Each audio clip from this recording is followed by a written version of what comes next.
Welcome to the Veritas Forum, engaging university students and faculty in discussions about life's hardest questions and the relevance of Jesus Christ to all of life. For more information about the Veritas Forum, including additional recordings and a calendar of upcoming events, please visit our website at www.veritas.org.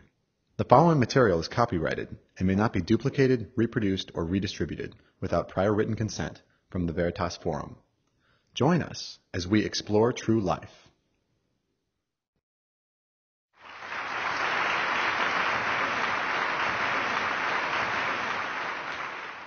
And I'm going to begin by asking the first question, and I'm going to try to set the good example here and keep my question under 30 seconds as well. So I believe that both of you would agree that somehow objective moralities are superior to subjective moralities. And the one thing I learned about myself tonight was that just like Steve Pinker, I must be a non-objective moralist.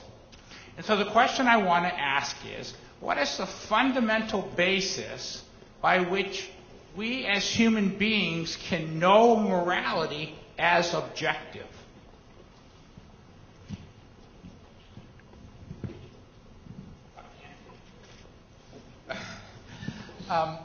You remember that I said that moral philosophy is distinguished or subdivided into a number of different subfields like moral semantics, moral epistemology, and moral ontology. Our focus tonight has been on moral ontology, but Dr. Goodwin's question concerns moral epistemology. That is, how do we know these moral truths, if there are objective truths? How do we come to grasp them? And we haven't really talked about that tonight. That hasn't been the burden of my case to argue anything about how it is that we come to know these truths. But I would be open to various theories for how we might come to a knowledge of moral truths. I think, as a theist, that God has constituted us with a certain moral faculty that enables us to grasp objective moral truths, the difference between right and wrong, and He has so crafted our cognitive faculties that we have a moral sense. In addition to that, I think that by grasping the intrinsic value of human beings, that human beings do have intrinsic and inherent worth, we can then use reason to deduce certain moral duties and obligations for how we ought to treat other people by recognizing that we need to treat them as ends in themselves rather than as means to an end.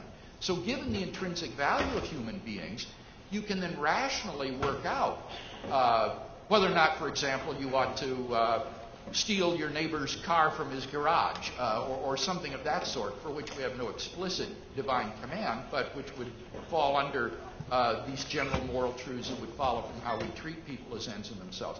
And I think divine revelation can also be a source of moral knowledge. I think that God reveals Himself to us in various ways that can tell us moral truths that could not be deduced simply by reason alone, or which are not built into our moral sense. So all of those would be different ways in which we might come to know objective moral truths. Thank you. Dr. Antony, follow?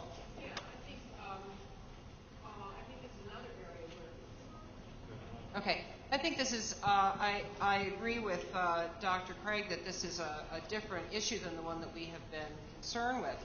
I think it's a really fascinating question. It's a question not just for philosophers, but for psychologists and ethologists and evolutionary biologists as well. How it is that we come to have the faculty that we think of as a conscience. It's quite clear that cross-culturally, as I was saying, some of the data that I was citing, cross-culturally, children develop a moral conscience along the same developmental timetable, and interestingly enough, a moral conscience that has some of the same features, irrespective of the culture in which the child was brought up. And one of the most robust features of this innate sense of morality is a capacity for distinguishing between the dictates of an authority and what the child perceives as right or wrong, independently of what they're told is right or wrong. They can make that distinction. They do make that distinction. And this is true even of children that are taught to believe that there is a God and that God issues only good commands. I certainly think that the problem of moral epistemology is a difficult one, but I think it's only made way more difficult if you bring God into the picture, particularly if you think about all the different understandings there are of God, all the different texts and scriptures that people at different places around the world and at different times have regarded as sacred and as the record of God's will. My own view is that God could have been a little more explicit and maybe used a language that everybody understood and not just a small group of people in the Middle East. But in any case, it is an interesting question how we come to know these things, and I think some of the things that Dr. Craig mentioned are certainly involved. I think that when we realize about ourselves that we set ends, that we conceive projects, and that we value those projects, and then we determine through observation and reason that other creatures on the planet are just like we are, then we have a basis for making the leap that Kant talked about and generalizing, seeing that if we give ourselves rules about right behavior, this is something that we have to think of as binding on all people. Thank you. Okay. Because the next question is for you. We'll go to this microphone. Okay. I thought I had a monopoly on Dr. Antony, but it seems that I have a tail following me, so I'll keep my question shorter than I at first was going to have it. Dr. Antony, first of all, thank you for stimulating on this sincere debate tonight. Please correct me if I'm wrong. It appears to me that in your view, you can have acts that are simply wrong, and that is the stopping point, whereas we couldn't have God as simply good not in virtue or by the virtue of having done acts. Does it not appear to be a better explanation with more explanatory scope and power to have an infinite being in whom these things are grounded, rather than finite things that you can think are in themselves simply good or bad? Okay, I'm not denying that if there were a supremely good being, if there were such a being, that might be a sufficient basis. But what I'm saying is, it's the goodness of that being and not the fact that it's God. And so what you need for there to be objective moral facts is objective moral facts. If it's the goodness of a divine being, that's an objective moral fact. If it's the objective badness of causing suffering to creatures that experience suffering, that's an objective moral fact. Dr. Craig and I agree that there are fundamental moral facts. I don't see that it detracts from the existence of fundamental moral facts for God not to exist. And by the way, it's not the contingent existence of the creatures that feel pain that is the moral fact.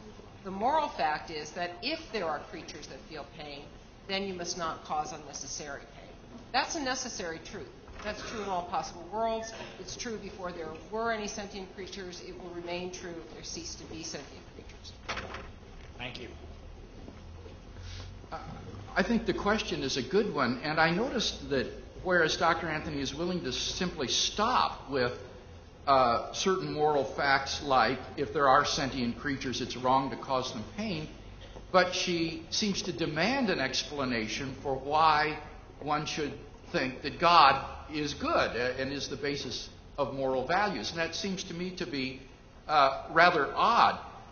The very concept of God is that of a being which is worthy of worship. Thanks. And now a question for Dr. Craig. First, thank you, Dr. Craig, and of course, Dr. Antony, for a fantastic debate. But I just hope we can go back to the Euthyphro question for a moment. I'm having some difficulty understanding your resolution of the Euthyphro challenge. I'm just not sure. I'm not sure how the distinction you draw between ontological and semantic ethics. I'm not sure how that leaves any place for God to do ethical work. Because let's say we have a complete explanation of the semantics of the good for the moment. Let's say that issue is settled. We have an account.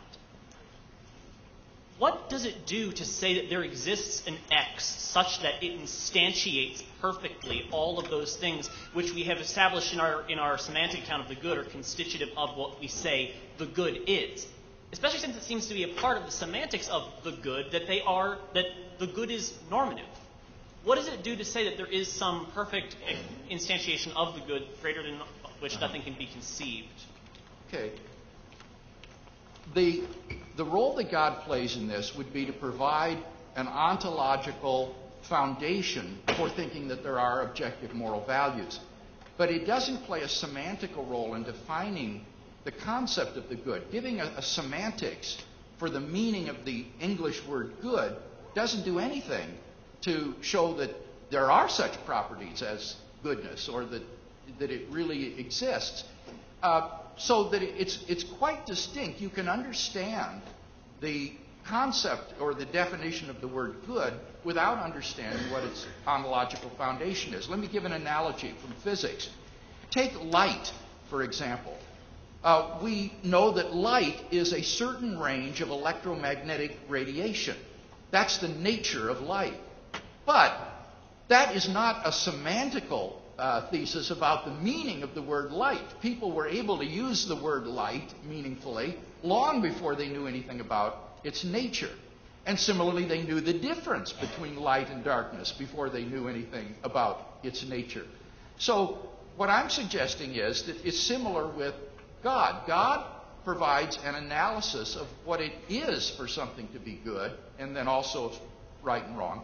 But it's not the definition of the word any more than the definition of the word light is a certain range of electromagnetic radiation. Thanks. I think that's a very good point. I'd like to say something about the way in which natures are supposed to explain things. The nature of water is H2O. We know that water is constituted, that is, by these atoms bonded in a certain way, or these molecules bonded in a certain way.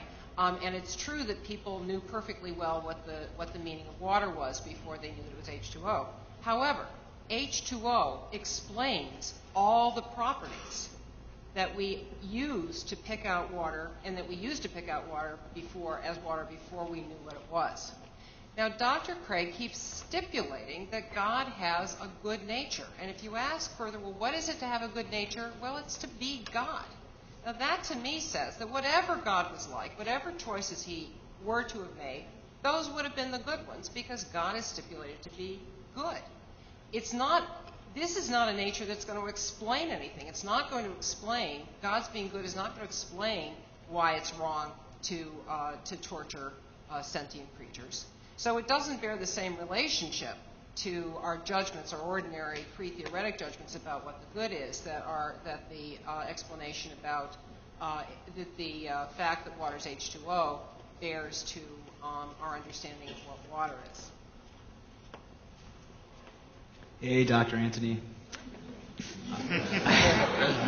Hey, I was just curious. You began to talk about your experience in college, sort of this process of losing faith, and I was wondering if that was was it purely a thought process, or were there some experiences contributing to that, to deciding?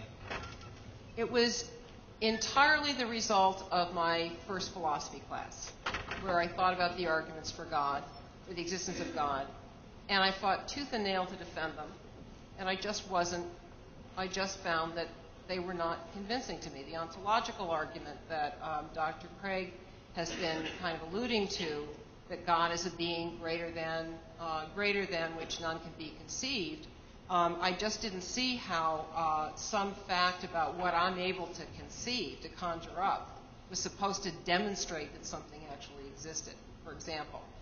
And then I hit the argument from evil, and I couldn't maintain it anymore. It seemed to me so obvious that a perfectly good being could not have set things up the way they were, that I just found I didn't believe. Dr. Craig, I'm not sure it's quite fair to ask you to comment on Dr. Antony's experiences in college, but you're welcome to reply if you wish. Let me say something about my own experience. My faith journey was quite in the opposite direction. I was not raised in a Christian family or church-going home, but it was in high school that I began to think about the big questions in life, and one that tortured me was the meaning of my existence. I understood what science told me about the eventual fate of the universe and of the human race and my own life. And in light of that inevitable extinction, it just seemed to me that life was meaningless and purposeless. And I later discovered that people like Nietzsche and Sartre and other existentialist philosophers had written and thought exactly the same way. And so when someone first shared with me the love of God that could be known in the person of Jesus Christ, this was just a revolution and a revelation to me. The idea that God loved me was something that was just shattering and new to me. And so I began to read the New Testament. I had never read it before. And as I did, I sensed there the ring of truth and a wisdom that I had never encountered before. And eventually I did come to faith, and it changed my life. And as for the arguments for the existence of God, I found these to be very helpful and persuasive. I think tonight there's been an argument for God's existence lurking in the background, a kind of moral argument. Namely, if God does not exist, objective moral values do not exist. But objective moral values do exist. On that, at least we both agree, from which it logically follows, therefore God exists. So I think that what we've been talking about tonight can actually provide moral grounds for believing in God's existence. Thank you. Thank you both. I don't go to this school, so I don't really have this opportunity. This was really great. My question is kind of a two-part question. You quoted Dawkins earlier in saying that there is a bottom, it's all meaningless, there is no purpose. And he says that, the physical description of the universe points to that directly. And doesn't that give us more of a responsibility to take actions into our own hands and morality to be a part of our nature? And, if God did exist and we're his children, don't you think he would want us to grow up and be responsible for ourselves anyway? Well, yes, if he did exist, I agree with that. But the other part, no, I would agree with Dawkins when Dawkins says we're just machines for propagating DNA, so that on an atheistic view there is no purpose, there is no responsibility. Responsible to what? Yeah, go ahead. We put the responsibility of morality, as we talked about tonight, in the hands of an omniscient being who we are unsure of its existence, yet we are completely aware of each other's existence. Sure. And why can't we be the ones that are responsible for our own actions? Well, the question is, responsible to whom? You see, on atheism, as I said, there is no moral accountability. There is no ultimate responsibility on atheism, and eventually we'll all die anyway.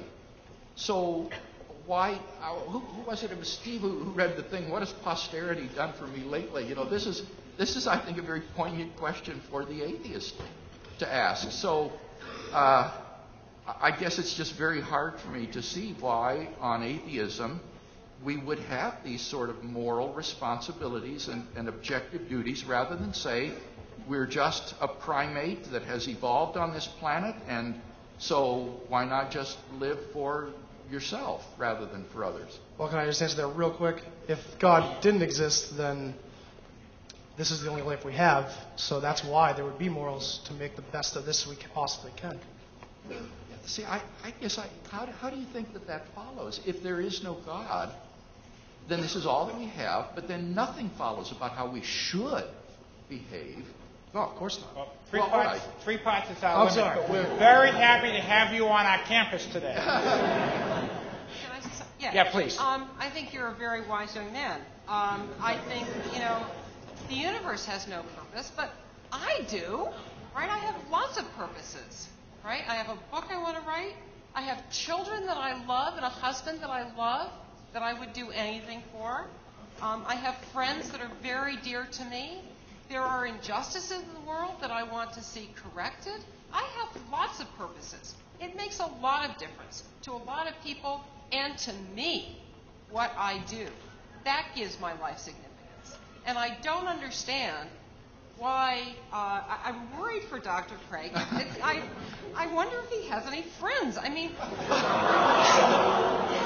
Don't you feel that your friend's well-being gives you purposes, that it gives your life some significance? if I were to sacrifice my life for my children, as I hope I would have the courage to do, the only thing that would make it insignificant is if my children's lives are insignificant. And boy, you'd better not say that. But Louise, on atheism, they are insignificant. Not We're to all, me. we're no, not to you, but that's just subjective. Sorry. We're just it's like an objective fact. Okay. It's an objective fact that they're significant to me. And if there's anybody on the planet to whom anything is significant, that's a fact that has moral significance that I need to take account of. And I want you to know I'm now a friend of Bill, so.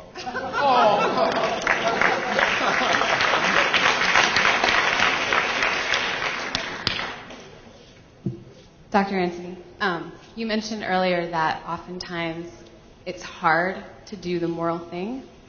And I'm wondering, what is the atheistic explanation for a struggle like that to exist? Why would it be hard for human beings to do what is moral? Well, because it makes you sometimes do things you don't want to do. Like, as I was writing this paper and writing all this stuff about not torturing animals and sentient beings, I thought, well, I make a point of eating free-range meat and buying humanely slaughtered animals, but I don't know where the restaurants that I eat at get their stuff, so I have to not eat meat in restaurants. Let me tell you, I love food. I love food, and I love going to restaurants, and I really like the taste of lamb, and I really like pork well prepared and so forth. I think I'm going to have to stop doing that. Now, that's on the scale of difficult moral choices, an easy one, right? That's not a big deal.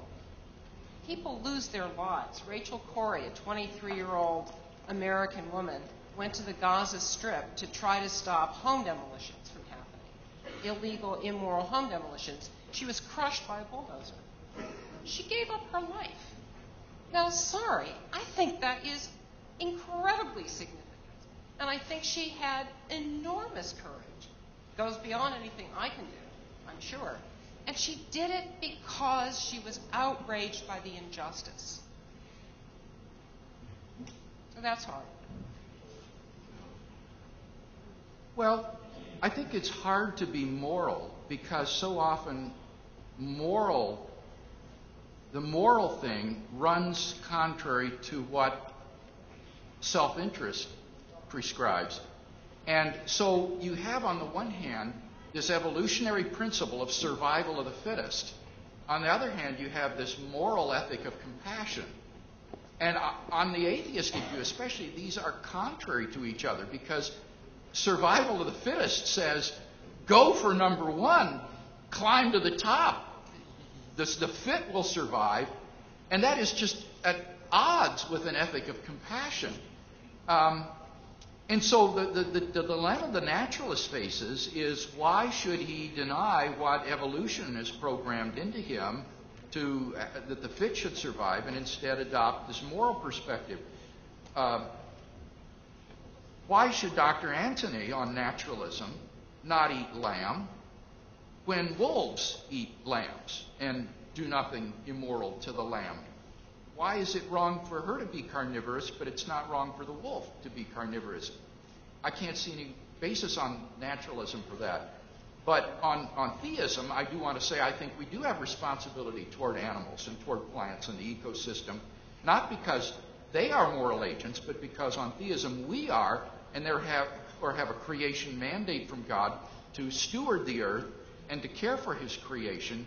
God, in the story of Adam and Eve, set man and woman upon this planet as husbandmen to garden or to care for the earth and the environment. So I think theism does give us a good basis for an environmental ethic that on naturalism and survival of the fittest, I just can't see any basis for. Hey, great debate. I was just wondering, is it morally permissible to do something that most people would consider immoral, like to kill someone or commit genocide, like in the Bible? If you think that God told you to do it, like if you had a mental disorder like schizophrenia, if you thought God had told you to do something. We haven't talked about that tonight, and that's a very complicated issue on which a whole lot has been written. But I want to refer you to an article on my website that deals with this. It's question number 16 in the question archive where it deals with this question of whether or not God could command things like genocide or Abraham to sacrifice his son Isaac and how we're to understand that. And so to try to deal with that here in 1 minute would just be inadequate. But I have written a link on that on my website, question number 16 in the archive. Take a look at that if you're interested. Yeah, I think it's a big problem.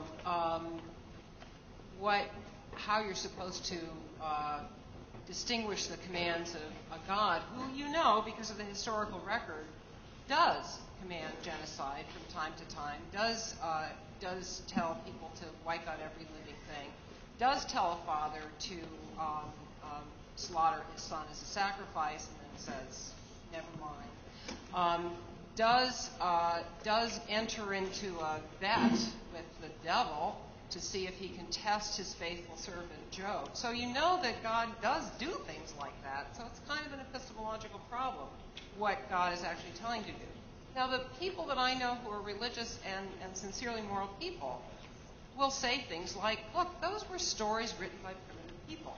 What they're doing is they're taking their independent sense of what's right and wrong, and they're using that as a guide to what God commands. We can all think of the good as what God would command if we mean by God a perfectly good being. But we can think of good in that way without God actually having to exist. We can use that as a sort of regulative ideal about what we're imagining the good is. So, as we go on, I'll just point out that we're more than 2 hours into the evening, and there are still 200 people in the room, which tells us something about the importance of the question that you all are discussing tonight. We'll try to go on for a little while longer, as long as it feels like people aren't falling over in the seats. But we would ask you to, if we can, do whatever we can to keep up the pace, so we want to get as many people an opportunity as possible. All right, now I'm going to feel bad because I have kind of a two-part question. Dr. Antony, most of your arguments stem from the fact that morality is based on sentience. Because I can confirm my existence, you can confirm your existence. Stealing from you would be wrong, and you stealing from me would also be wrong. I'm sorry, I didn't hear what you just said. What would be wrong? Like stealing. Okay. Like if I were to steal something from you. The first part of the question is, what would you consider like the least evolved? I apologize for that.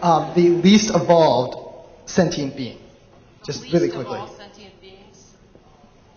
Least evolved. Yeah. Just really quickly. I don't want to take up as much time. By least evolved. Like everything that's on the planet has undergone their ancestry's gone through an evolutionary change. All right, fair enough. But like, say if I were to say that a squirrel or a rabbit was not sentient, and then something like me was sentient, what, in the absence of God, what creates that sentience, therefore morality? Sentience is a matter of the complexity of the form.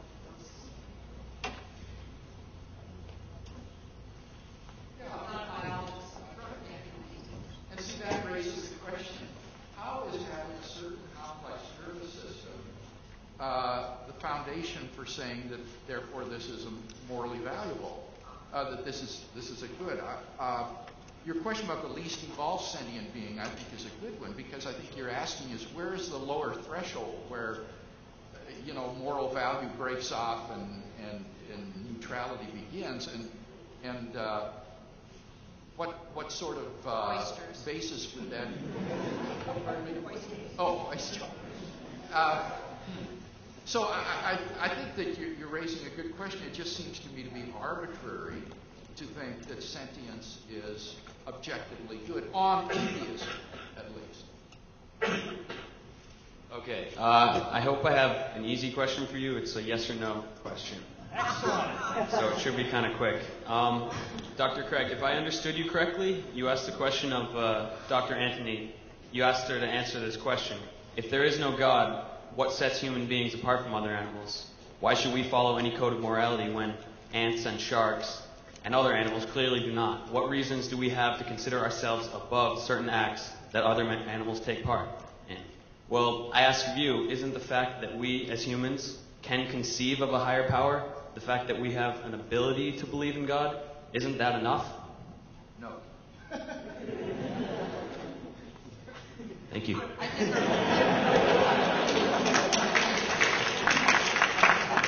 Is there a yes or no response on your part, Dr. Antony? Well, insofar as the capacity to do that probably entails the other capacities that I think are more significant. Got any questions? I think my answer is yes. Hi, I know that physicists and chemists, they formulate hypotheses about universes with different fundamental constants. I was just wondering if you could imagine a universe with like different sets of morality, or like morality was more invariant like gravity.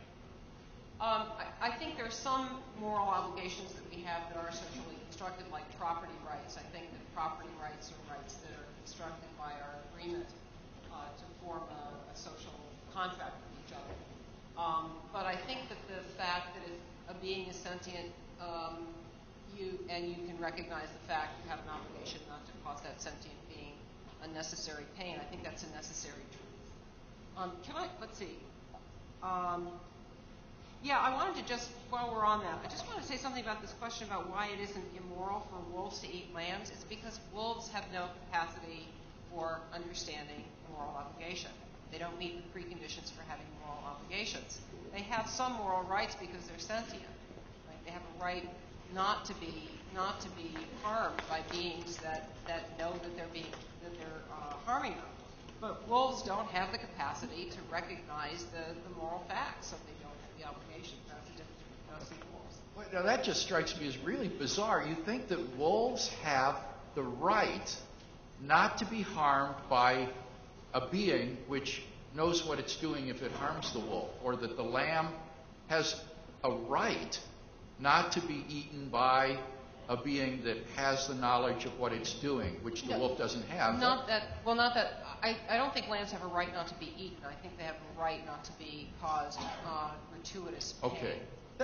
That's incredible to me. How on a naturalistic, atheistic view would lambs and wolves and things like that have these sorts of rights? It just strikes me that there's just nothing in the naturalistic picture that would make us think that it just seems to me to be suppose that's so. There's nothing in the naturalistic picture that makes it the case that I have a duty not to torture a lamb. Okay? Now God comes and says, don't torture a lamb. I don't see how anything has changed except that now the creator of the universe, who can commit me to eternal flames, has told me he doesn't want me to do it. Now I have some additional information, and it's going to structure my incentives. I don't see how any moral fact is created. Dr. Craig, this might be another question 16, but you said that God's nature determines what is good, and his commands come down to us in that way, so that's how we can tell what's good and what's not. Well, that's helpful if we have one idea of God and an agreed upon set of commandments that we need to obey. But the reality is that there's multiple faiths in the world that have absolute truths that are non-negotiable with each other. And they end up fighting each other over these truths. And you can have a non-religious person say that slavery is wrong while watching these two religious groups fight over issues of slavery if they're part of their faith. And so in the end, we end up choosing the faith or the non-faith based on the comparisons of these from our own standpoint. And so does that complicate the issue of God being necessary for morality when in fact there's so many different kinds of morality that exist? No, I don't think it complicates the issue of God being necessary for morality as the ontological foundation for morality. What you're talking about is now again moral epistemology. How do we know the content of the good? How do we know what is right and wrong? And here I agree with Dr. Antony. As I said, I think that semantically we know the meaning of moral terms and sentences without defining them in terms of God. And I think epistemologically we don't need to believe in God in order to know certain things are right and things are wrong or good and evil. So issues of moral epistemology and semantics are quite distinct from the reality of moral values and duties. Now, this does underline the importance, I think, though, what you're saying, of being sure that we believe in the right God. Because certainly there are religions with concepts of God that are, I think, quite inadequate. And so this does underline the very important question of, well, which God is the true God? And that, I suppose, is a debate for another evening. Dr. Antony, the basis for your morality, if I understand it, is primarily whether something causes suffering. No. No. Okay. Sorry, the basis for my morality is the objective moral facts. One of them is that it's wrong to cause a sentient creature suffering. I think that, that's pretty comprehensive. How do you determine what the objective moral facts are? Well, we do it by testing our reactions to certain kinds of possibilities, thinking about the principles that those reactions might entail, testing those principles against new cases, pretty much the way we find out about anything. Okay. So I have sort of a continuation of what my original question was. You didn't give me the answer I expected. I'll continue it. It's still relevant. Why? That's a sneaky philosophy. Why would you pick one, for instance, one moral standard over another? For instance, why would you decide that the principle that is wrong causes suffering as one of your principles? Why would you pick that over, say, the principle, I could choose the principle, anything is wrong which does not cause me the greatest amount of pleasure. Why pick, what is an objective standard by which you would choose these principles? Well, I'm not sure what kind of an answer you're looking for. It seems to me that if I were to say anything that causes me suffering is wrong, but I don't care about the suffering of other people, that seems a morally arbitrary, seems an arbitrary position to take. If there's something about me that makes my pleasure morally important, and I see that there are other beings that are constituted as I do that experience pleasure, it seems like it's a kind of inconsistency to not think that their pleasure is important to them too, and that's a fact I have to take account of. Are you tempted by this view? No. Why not? Am I tempted by? Are you tempted to think that, does it strike you as a view you need to consider that maybe the morally right thing to do is to just do things that benefit No, I'm just you? using that as an So example. why aren't you tempted? I don't know. Can I just continue this very quickly? I'd like to ask you to move on to the next question. Thank you, though. You commented on speciesism and how atheists and Dr. Antony is being specious by saying rape is wrong for humans, but let's say not necessarily for sharks, if God is necessary for morality. Why isn't it being specious saying that God only cares about humans and what they do, or that what makes human morality more important than other creatures if God made them all? And if it's a soul that makes humans follow this, that makes humans do this. I didn't catch that last part. Soul. Oh. If it's a soul, then isn't God kind of being a specious by only giving human souls and not other creatures? Did you say that he's being capricious by not? Specious. Specious. Is it? Oh. He's guilty of speciesism. No, not at all. What speciesism is thinking that your own species is somehow invested with objective moral worth, when in fact you're no different from all the others. It's kind of like racism, thinking that your race is somehow privileged and special, and the others aren't. But if, for example, human beings are made in the image of God, that is to say, they are persons, as God is personal, and they have a soul and are moral free agents, then they are very different from sharks and zebras and lions and so forth. there are objective differences between human beings and non-personal creatures. Now, if there were a person who had a shark body, say, then that person, I think, would have moral obligations that would be given to that person by God. So the physical body isn't the important thing. It's whether or not we're dealing here with persons who have those same qualities that God exhibits and therefore are intrinsically valuable.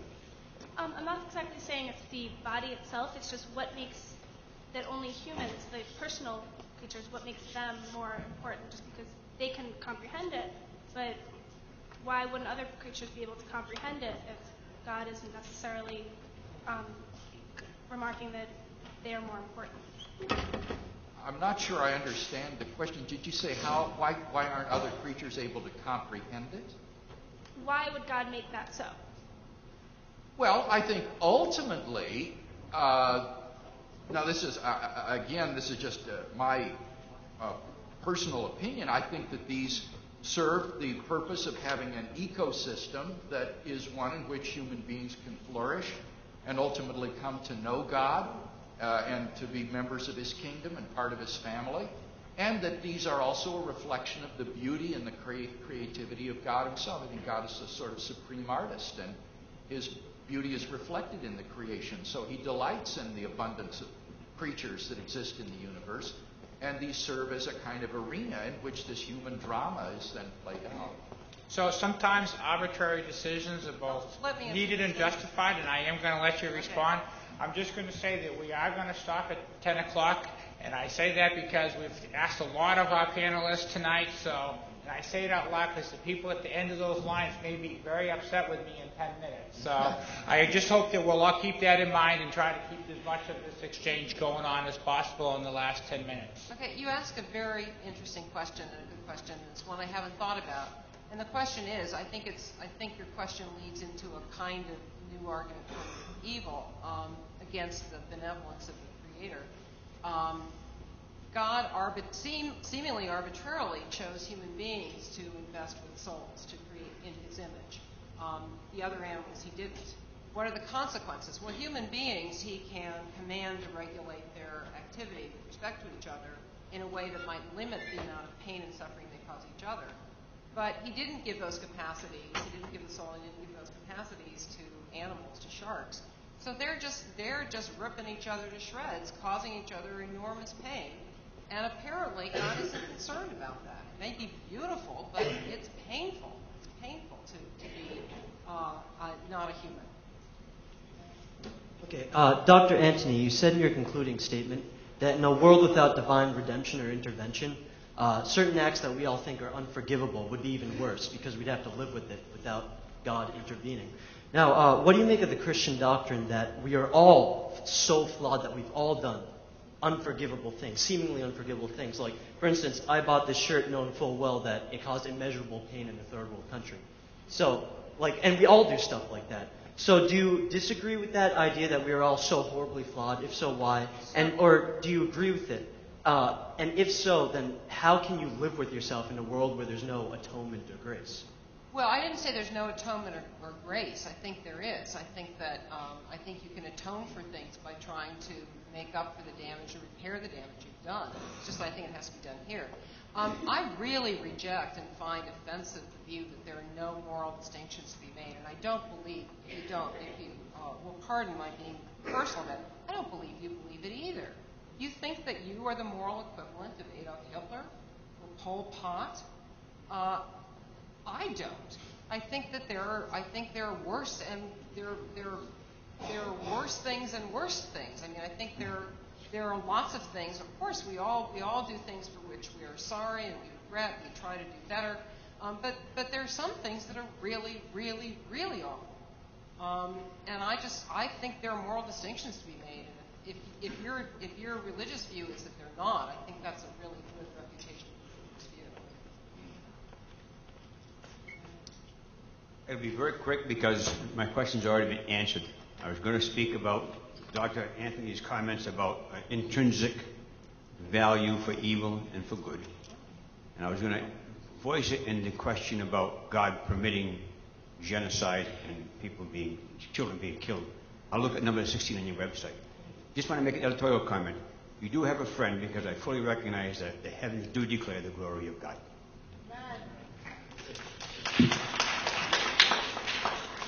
Our moderator in his introduction raised the question, like, why do we owe posterity anything?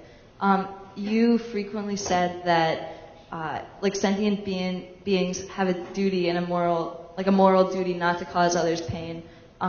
Future generations don't exist, and so they don't feel pain. So, like, what and why do we have a responsibility towards them? Well, we have a responsibility toward to start with, we have responsibilities toward the people who are here. And some of those people are people who are going to have children. We want the people that are here to have the kind of world that will allow them to lead fulfilling lives.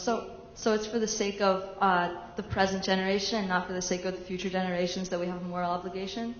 Well, it's an interesting question, sort of what the ontology of obligation is. I think the duties that we have to current generations are certainly enough.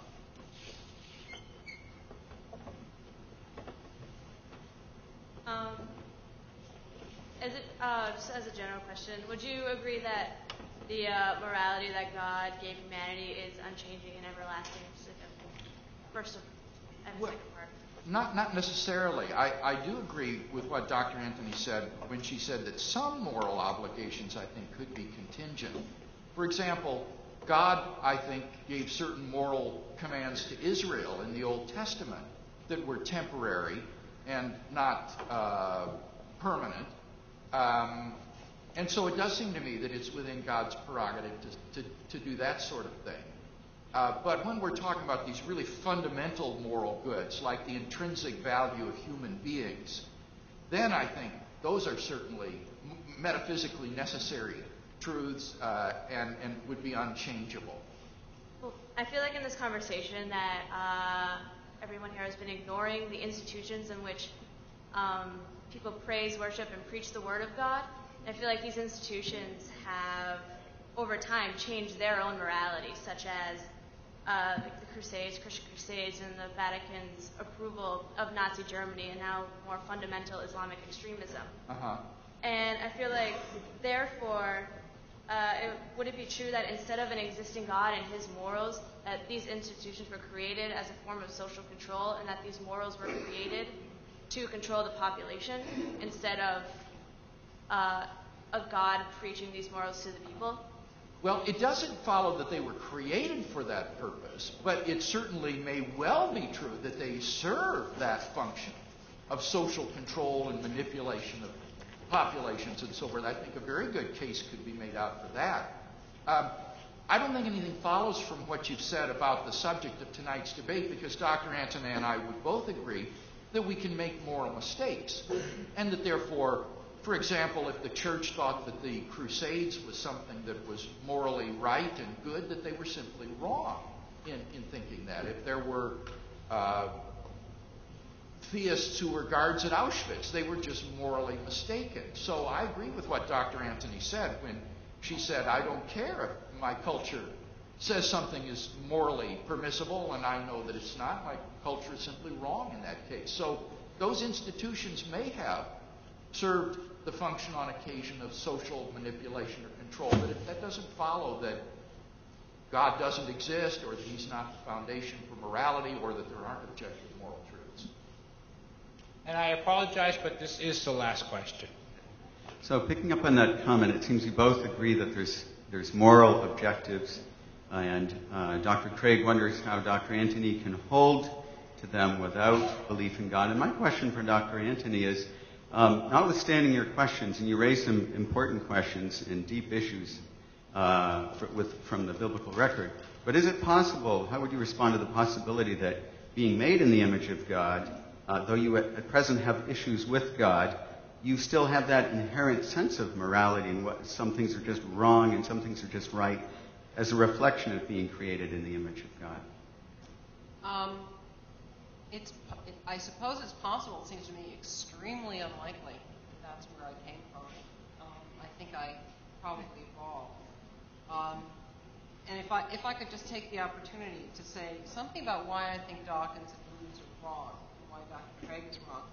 Dawkins persistently confuses a matter about what is essentially an evolutionary filter, survival of the fittest, right? All survival of the fittest says is there are conditions such that if you don't meet these conditions, you're not going to survive. Whatever falls through, whatever survives, that is ipso facto the fittest. That he confuses with the question of what actually motivates individual intentional creatures.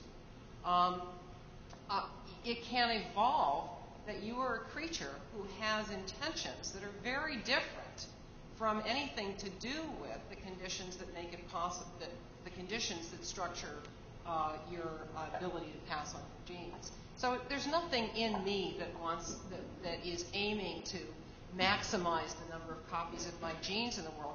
God forbid I should do that. That would be, I don't want that many children. Right? So that's the conflation. So the idea that all we have to work with is survival of the fittest is just a fallacy. That said, there are lots of possible stories. It's not the only right story, but it seems to me the most plausible one. Let me simply say that it seems to me that if there are these objective moral truths and principles on realism, such as Dr. Antony and I think they are, that it is extraordinarily improbable in the extreme that the evolutionary process would produce, by survival of the fittest, just those beings that happen to have the correct moral perceptions and intuitions of those moral truths and values, which are causally unconnected to the evolutionary process. And that's why I think, given the evolutionary story, it's just highly, highly improbable that what we grasp onto would be objective values and truths. I think it's highly probable. The probability is 1. Here we are. We have, throughout the course of the evening, referred to Dr. Craig and Dr. Antony, but I think now it's time to say that Bill and Louise have certainly enlightened the public discourse tonight, and that we have been the beneficiaries, and I hope you'll join me in thanking them.